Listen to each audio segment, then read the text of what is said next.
بسم اللہ الرحمن الرحیم. میں ہوں آپ کا میزبان مختار احمد بٹ. آج ہم نے دعوت دی ہے جناب منظر نقوی صاحب کو. یہ ایگزیکٹو ایڈیٹر ہیں دی فائنینشیل ڈیلی انٹرنیشنل اور سینئر تجزیہ کار ہیں، اور ملکی اور غیر ملکی حالات پہ ان کی بڑی گہری نظر آتی ہے. اس سے پہلے کہ ہم آپ سے گفتگو کا آغاز کریں، آپ نے دیکھا ہوگا کہ کرونا وائرس کے حوالے سے صورتحال جو ہے وہ ساری دنیا کی بتدریج قدرے بہتر ہو رہی ہے، اور اس کی وجہ سے پاکستان بھی یہاں کے بھی حالات کچھ بہتر ہو رہے ہیں. گراف جو ہے وہ آہستہ آہستہ نیچے جا رہا ہے. اس وقت جو پاکستان کی صورتحال ہے اس میں یہ ہے کہ تقریباً 2,61,917 کیسز ہیں، اور جس میں 198 1,98,509 جو ہیں وہ ریکوری ہے. ریکوری ریٹ جو ہے ماشاءاللہ بڑا اچھا ہے، تقریباً 97% ریکوری ریٹ ہے، اور تقریباً ڈیتھ جو ہیں وہ 5,522 کے قریب ہوئی ہیں. اور آج جو فریش کیسز رپورٹڈ ہیں وہ 2,918 ہیں. تو اس لحاظ سے دیکھا جائے تو لاک ڈاؤن اور سمارٹ ڈاؤن کا کافی فائدہ پہنچا ہے، اور حکومت کو اس بات کی ہمیں مبارکباد دینی چاہیے کہ انہوں نے اس کو اچھی طرح سے کنٹرول کیا. قطع نظر اس کے کہ سینٹر اور سندھ کے درمیان اس کے اختلافات ہیں، اور آپ نے دیکھا ہوگا کہ ابھی سندھ نے 1 مہینے کے لیے فردر اس کا لاک ڈاؤن ایکسٹینڈ کر دیا، اور پنجاب نے 15 دن کا کیا ہے. تو اب دیکھنا یہ ہے کہ آنے والے دنوں میں، جبکہ عید الاضحیٰ سر کے اوپر موجود ہے، جبکہ مواشیوں کی خرید و فروخت ہوگی، اس سے مطلب کیا افیکٹ ہوتا ہے، کیسز بڑھتے ہیں یا گھٹتے ہیں، اس کے اوپر بھی بات ہوگی.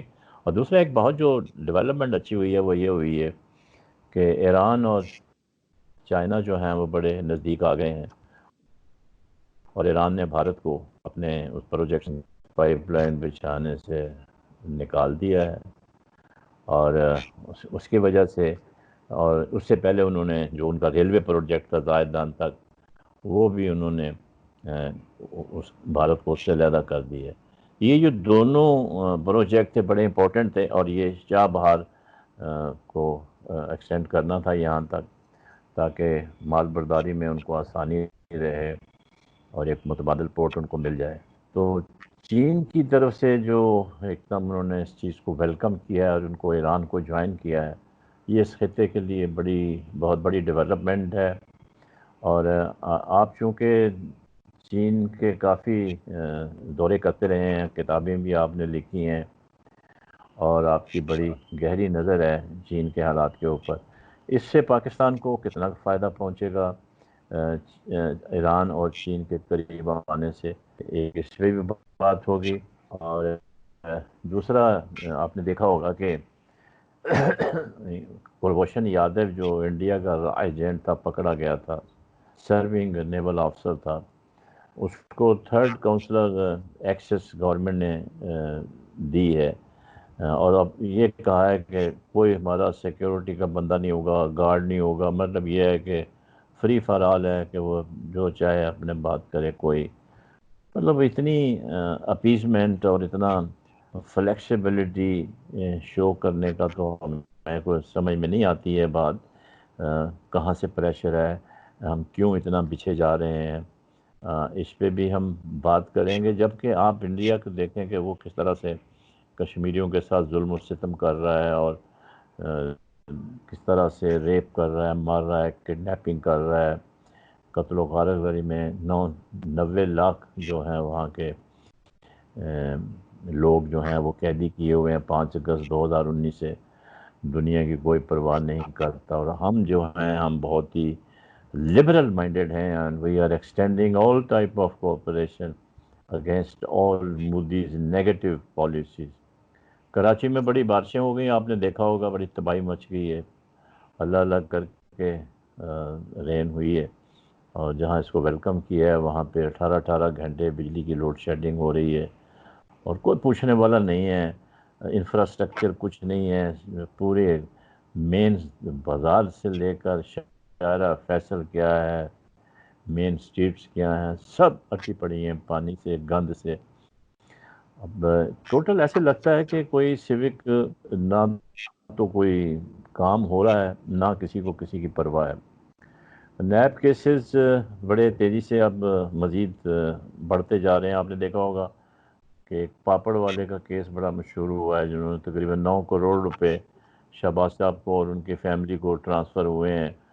تو اس کا مطلب یہ ہے کہ گھیرا تنگ ہوتے جا رہا ہے، اور ہوپ فلی اب اس کا انجام جو ہے، اس کا ڈراپ سین جو ہے وہ یقیناً ہونے والا ہے. ہمارے فارن ایکسچینج جو ہیں وہ $19 بلین ہیں، اور ایکسپورٹ جو ہے تقریباً 22 ملین ہے، اور امپورٹ جو ہے وہ دن بدن بڑھتی جا رہی ہے $44 بلین کی. اور ایک خوش آئند بات یہ ہے کہ جو اوورسیز ریمیٹنسز ہیں وہ 23 بلین ہیں، اور قرض بدستور ویسے کا ویسا ہی 110 بلین. اور یہ جو امپورٹ اتنا بڑھ رہی ہے، آپ بھی اکنامک پہ گہری نظر رکھتے ہیں، اس کے اوپر بھی بات ہوگی. تو منظر صاحب، آپ نے ہمیں اپنا قیمتی وقت دیا، ویلکم. آپ کیسے ہیں؟ بٹ صاحب بالکل ٹھیک ہے، اللہ کا شکر، اور آپ کا بہت شکریہ، آپ نے ایک بار پھر موقع دیا، اور آپ کے ساتھ تو میں ہمیشہ مزہ آتا ہے. سب سے پہلے میرا سوال آپ سے یہی ہے کہ اب ایران جو ہے اس کو بھی شامل کر لیا گیا ہے سی پیک میں، اور جو ڈیولپمنٹ ہوئی، جیسے میں نے اپنے انٹرو میں آپ کو بتایا کہ ایران اور چائنا جو ہیں بہت قریب آ گئے ہیں، جو کہ ہمارے لیے بہت اچھا ہے، کیونکہ China is our time tested friend, اور بھائیوں کی طرح ہمارے ان کے ساتھ ریلیشن ہیں، and they are huge investment کر رہے ہیں. تو یہ جو لیٹسٹ ڈیولپمنٹ ہوئی ہے، جس سے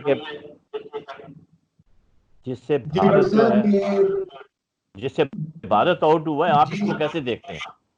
جی یہ بہت اچھا ہوا ہے، اور میں اسے بہت اچھا دیکھتا ہوں. اور یہ جو آپ نے ٹاپک چھیڑ دیا ہے ایران کے ساتھ ڈیولپمنٹ کا، اور چائنا کا، اور بھارت کا آؤٹ ہونے کا، یہ میرا خیال ہے اسی پر ہمارا پورا پروگرام ختم ہو سکتا ہے. آپ نے اور بھی بہت ساری چیزیں ڈسکس کرنی ہیں، تو میں اس کا تھوڑا سا شروع کرتا ہوں کہ یہ کتنی اچھی اپورچونیٹی تھی اس ہے پورے خطے کے لیے، کہ اس میں تھوڑا سا میں تھوڑا ڈیٹیل سے تھوڑی سی بات کرنا چاہوں گا.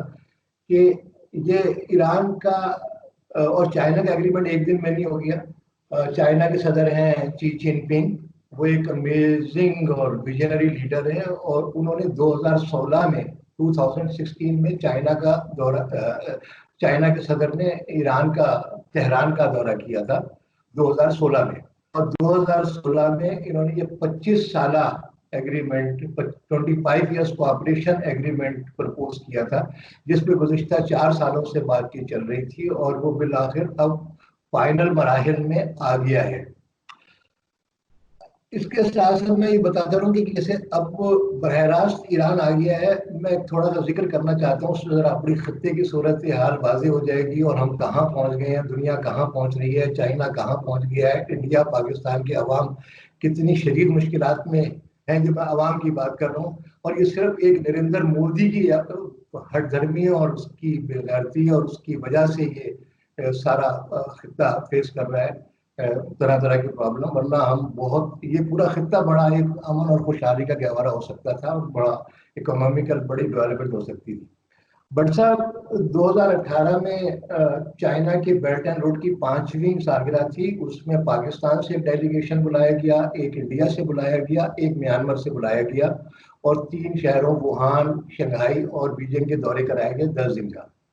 پاکستان سے اس ڈیلیگیشن کا لیڈر میں تھا، انڈیا سے سندھیندرا کلکرنی تھے، اور میانمار سے آئی کیو تھے. تو میں صرف پورے وہ ڈسکس نہیں کرنا چاہ رہا، میں صرف یہ ٹاپک جو آپ نے چھیڑا ہے ایران والا، اس کے بیک گراؤنڈ میں بات کر رہا ہوں. تو بیجنگ کی رینمن یونیورسٹی میں ہمارا ایک سیمینار ہوا، جہاں سدھیندرا کلکرنی بہت ہی پازیٹیو مائنڈڈ، پہلے ان کا بی جے پی سے تعلق تھا، اور بڑے اچھے سیاستدان ہیں، بڑے اچھے اسکالر ہیں، بڑے اچھے کالم رائٹر ہیں، اور بڑی ہی پازیٹیو سوچ کے مالک ہیں. میں ان سے بڑا امپریس ہوا، اور انہوں نے وہاں پر بڑی پازیٹیو باتیں کی.